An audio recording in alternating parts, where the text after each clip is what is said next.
누가복음 10장 38절에서 42절까지 말씀, 오늘은 그 시간을 확보하라 라는 제목으로 여러분들에게 하나님의 말씀을 전하고자 합니다.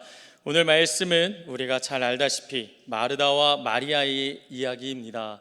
우선 한 절씩 이 말씀을 살펴보며 이 말씀의 내용이 무엇인지, 또한 이 말씀에 대한 우리가 잘못된 견해, 즉 오해가 어떠한 것이 있는지, 그리고 이 말씀이 우리 가운데 결국 주는 교훈이 무엇인지를 이렇게 살펴보고자 합니다. 먼저 38절 말씀입니다. 38절, 그들이 길 갈 때에 예수께서 한 마을에 들어가심에 마르다라 이름하는 한 여자가 자기 집으로 영접하더라. 아멘.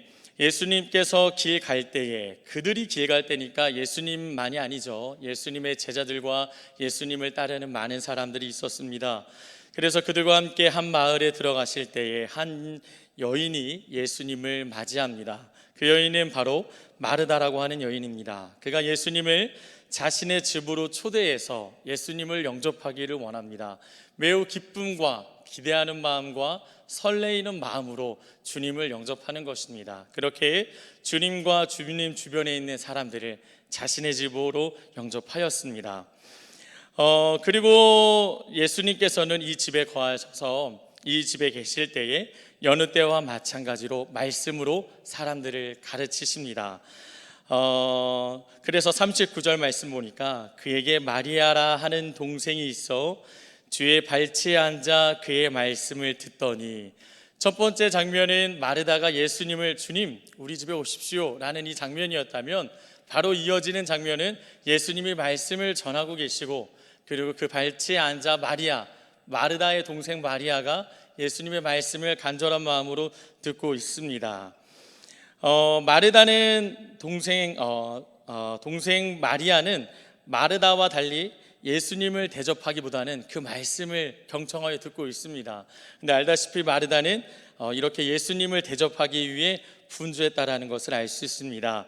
그래서 40절 말씀을 보니까 마르다는 준비하는 일이 많아 마음이 분주한지라 예수께 나아가 이르되 주여 내 동생이 나 혼자 일하게 두는 것을 생각하지 아니하시나이까 그를 명하사 나를 도와주라 하소서.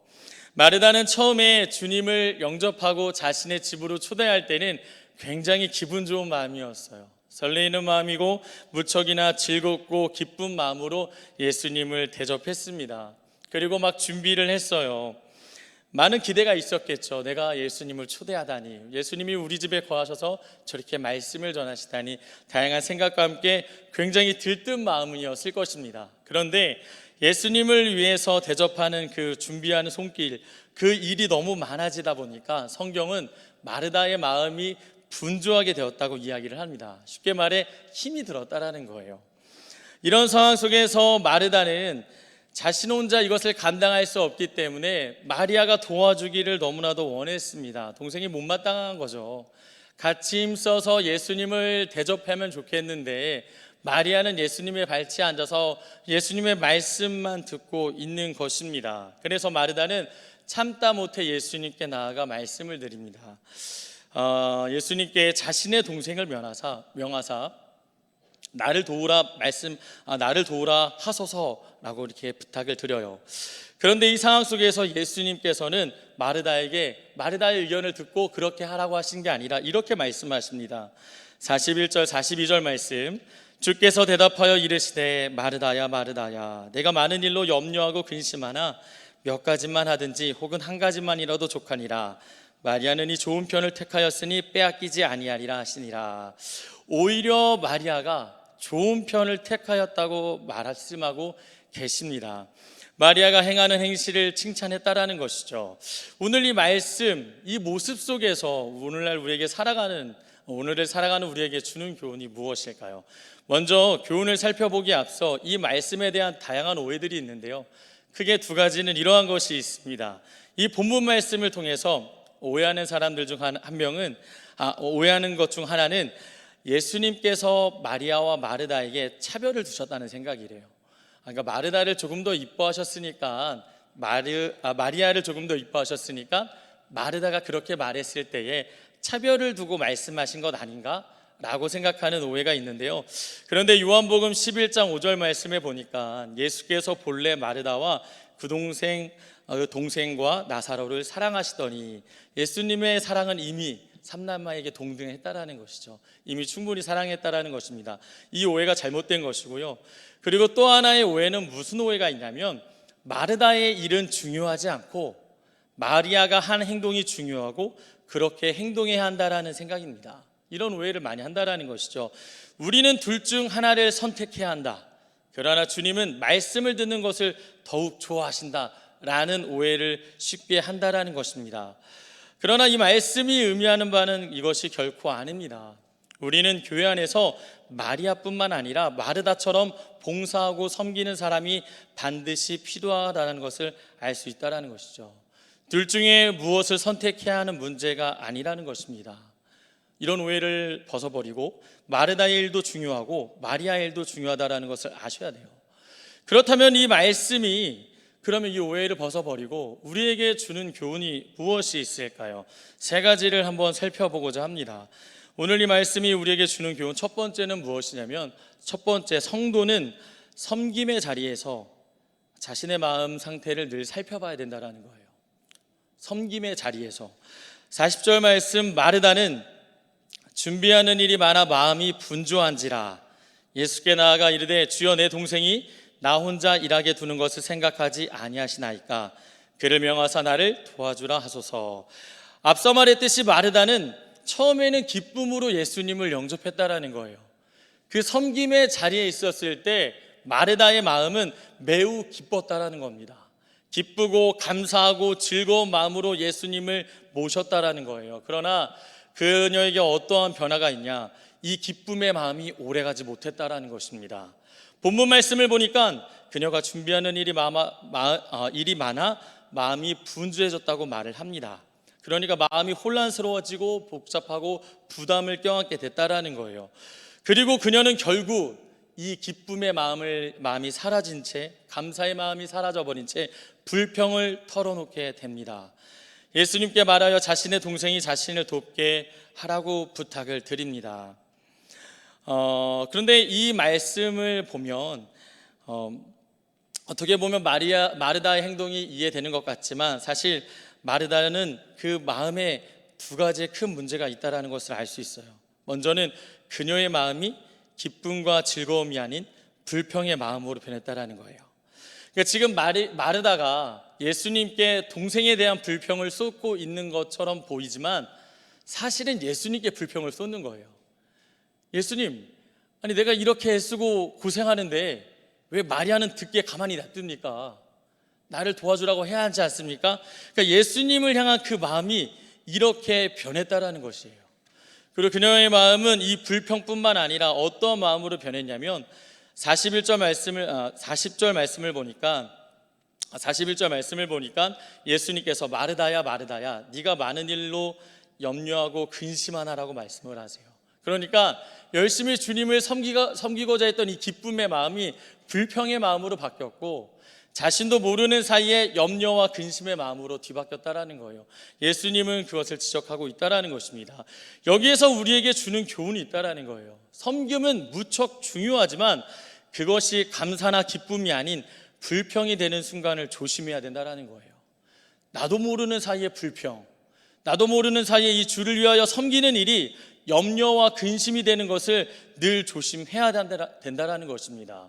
오늘날 많은 성도들이 섬김의 자리에서 처음에는 기쁨과 감사와 즐거운 마음으로 섬기기를 원해요. 찬양팀을 예를 들거나 성가대를 예를 들거나 여러 그 자리에 너무 처음에 기쁨으로 섬기고자 합니다. 그런데 시간이 흐를수록 이 기쁨이 계속 지속이 돼야 되는데, 어느덧 자신도 모르는 사이에 기쁨이 아닌 의무감이라든가 불평을 가지고 행할 때가 있다라는 것이죠. 이것을 주님은, 그리고 하나님은 결코 기뻐하시지 않는다라는 겁니다. 그러니까 우리가 섬김의 자리에 있고 그리스도인으로 이 교회 봉사를 할 때에 자신의 마음 상태를 늘 살펴봐야 된다라는 거예요. 내가 과연 감사함으로, 내가 과연 기쁨으로, 내가 과연 정말 즐거움으로 이 일들을 감당하고 있는지를 살펴봐야 된다라는 겁니다. 예전에 사역지에서 있었던 일인데요. 주방 일을 담당하시는 우리 권사님께서 제가 막 이렇게 차량 운행이 끝나고 막 밥을 먹고 있을 때 이렇게 어떤 일인지는 잘 모르지만 주방 일로 인해서 조금 이렇게 다툼이 있으셨던 것 같아요. 그래서 제가 이렇게 있는 줄 모르고 화가 나셔서 국자를 냅다 이 싱크대에 팍 던지신 거예요. 저 이렇게 놀랬죠. 이렇게 놀라고 조용히 먹고 나갔는데, 근데 제가 여기서 하고 말씀드리고 싶은 것은 그 권사님의 흠을 잡으려는 게 아니라 그 권사님이 처음에 그 사역을 감당하고 그 섬김을 감당했을 때는 기쁨이었다라는 거예요. 그런데 자신도 모르는 사이에 이게 불평이 되고 근심이 되고 염려가 됐다라는 것입니다. 그러니까 그런 행동이 나왔다라는 거예요. 잠언서 4장 23절 말씀에 무릇 지킬 만한 것보다 더욱 네 마음을 지키라. 생명의 근원이 이에서 남이니라. 아멘. 섬김은 무척 중요한 일입니다. 그러나 그 마음이 어떠한가를 우리는 살펴보면서 일을 행해야 한다는 것이죠. 감사나 기쁜 마음이 없이도 섬길 수 있어요. 섬길 수 있습니다. 그러나 하나님께서는 정말 기뻐하시는 섬김이 아니라는 거예요. 우리를 사랑하는 주님께서 막 우리가 불평하고 에이 막 이러면서 하면 이렇게 좋아하시겠습니까? 싫어하신다라는 거예요. 그러니까 내가 이 섬김의 자리에 있는 나 자신이 지금 어떠한 마음을 가지고 있는지를 계속적으로 살펴봐야 된다라는 거예요. 나는 기쁜가? 나를 구원하시고 나를 사랑하시고 나에게 은혜를 베푸신 그 감격으로 인하여 내가 섬기고 있는가? 아니면 억지인가? 여러분들은 한번 되돌아봐야 된다라는 것이죠. 그렇다면 우리는 어떻게 우리 마음 가운데 불평이나 염려 혹은 근심이 아닌 기쁜 마음으로 섬김의 자리에 설 수 있을까요? 다음으로 본문 말씀이 우리에게 주는 교훈인데요. 두 번째 우리에게 주는 교훈은 성도는 섬김에 앞서 말씀을 통한 기쁨을 누려야 한다는 것입니다. 말씀을 통한 기쁨. 42절 말씀 보니까 몇 가지만 하든지 혹은 한 가지만이라도 족하니라. 마리아는 이 좋은 편을 택하였으니 빼앗기지 아니하리라 하시니라. 분명히 말씀은 마르다의 일은 중요하지 않고 마리아처럼 해야 한다는 말이 아니라는 거예요. 둘 중 하나를 선택해야 한다는 의미가 아닙니다. 자칫 오해할 수 있는데 그런 의미가 아니라는 거예요. 우리가 교회를 살펴보면 마르다의 헌신과 섬김은 충분히 본받을 만한 일이라는 겁니다. 교회에서 반드시 필요하다라는 거예요. 식사 준비라든가 여러 가지 청소라든가 여러 가지 그 섬김의 자리는 무척이나 중요하다라는 것입니다. 그러나 헌신과 섬김은 중요하지만 성도는 그 섬김에 앞서 하나님의 말씀을 통한 은혜와 그 감격이, 그 위로가 있어야 한다라는 거예요. 먼저 결국 예수님께서 말하고자 하는 것은 선택의 문제가 아니라 우선순위에 관한 문제라는 거예요. 내가 섬김에 앞서 하나님의 말씀으로 그 은혜가 충만한지, 아니면 이것을 다 배제한 채 섬김을 우선으로 하고 있는지, 그런 어떤 우선순위를 관한 말씀을 하고 있다라는 것입니다. 오늘을 살아가는 저희에게 말씀하고자 하시는 그 메시지, 섬김의 자리로 나아가되 하나님의 말씀을 먼저 사모하라는 것입니다. 믿으십니까? 그 말씀의 감격과 그 은혜가 지금 여러분들 안에 있어야 된다는 거예요. 40절 말씀, 마르다는 준비하는 일이 많아. 이 준비하는 일 원어를 보면 문자적으로는 섬김, 봉사, 직무 등을 의미합니다. 필요한 일들이죠.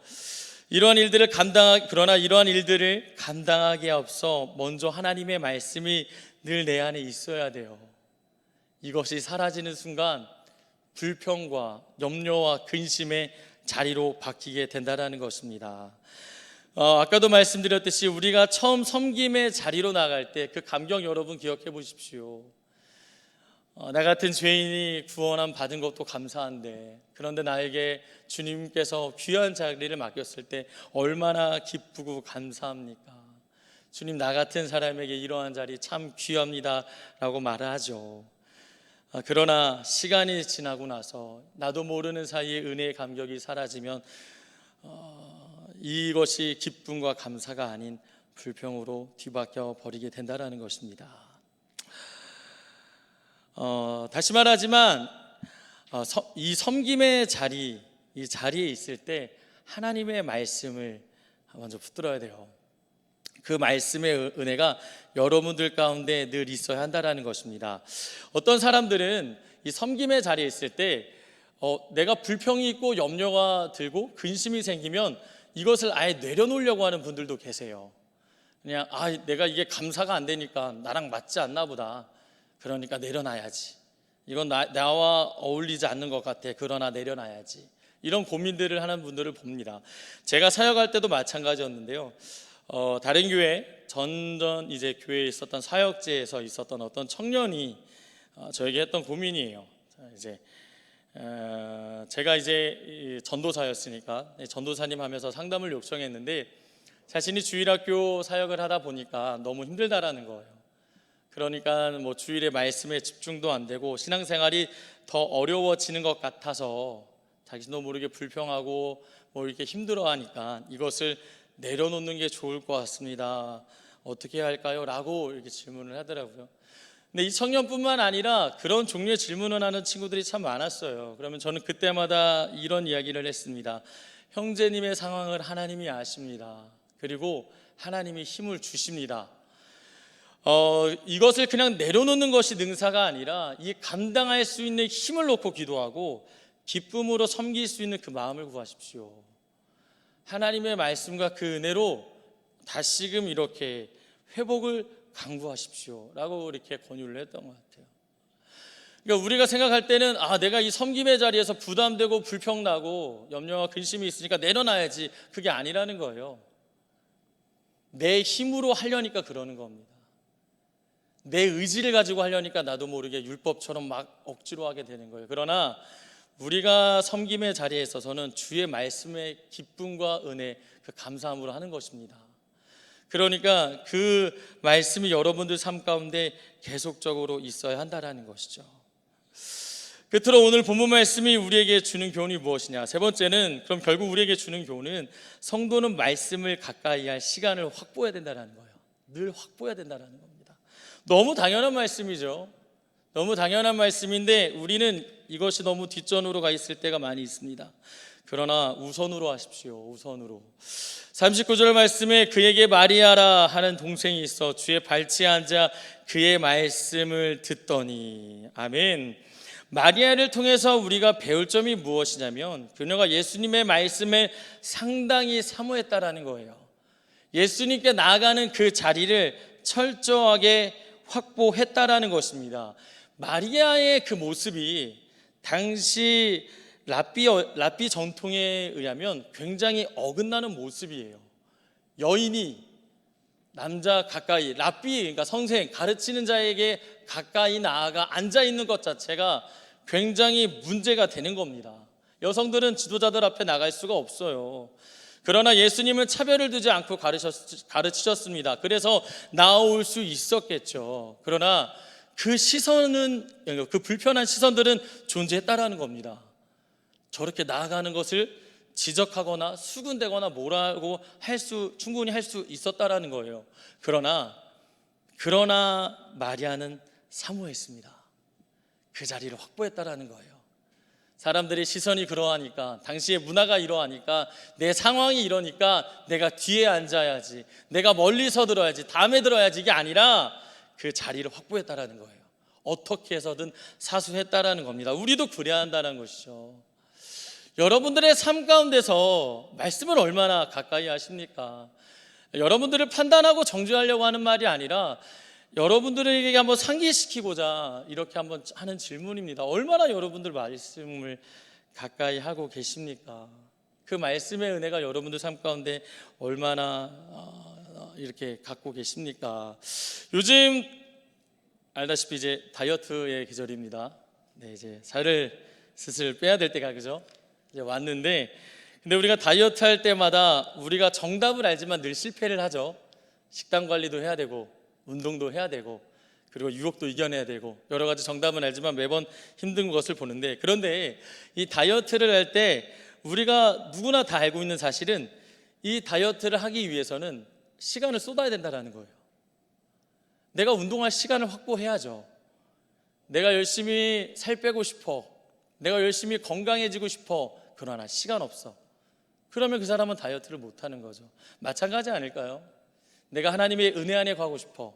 내가 성령의 임재 안에 있고 싶어. 내가 기쁨과 감사의 마음으로 주의 사역 감당하고 싶어. 그런데 시간 없어서 말씀 못 읽겠어. 똑같은 얘기가 아닐까요? 여러분들에게 주어진 이 하루라는 시간, 그 시간 동안 말씀을 확보하십시오. 말씀을 읽어야 돼요, 여러분. 말씀을 읽어야 됩니다. 많이든 적든 그 말씀을 읽는 시간을 꼭 확보하시는 여러분 되기를 주님의 이름으로 축복합니다. 말씀을 마치고자 합니다. 사랑하는 성도 여러분, 지금 섬김의 자리에서 어떤 마음을 갖고 계신지 한번 살펴보시기를 원합니다. 나는 어떤 마음인가? 그리고 말씀을 통한 그 은혜를 날마다 사모하시고 그 시간을 확보하시기를 주님의 이름으로 축복합니다. 그래야 여러분들 모두가 섬김의 자리에서 날마다 하나님께 기쁨과 찬양과 감사를 올려드릴 수 있기를 주님의 이름으로 축복합니다. 아멘. 기도하겠습니다.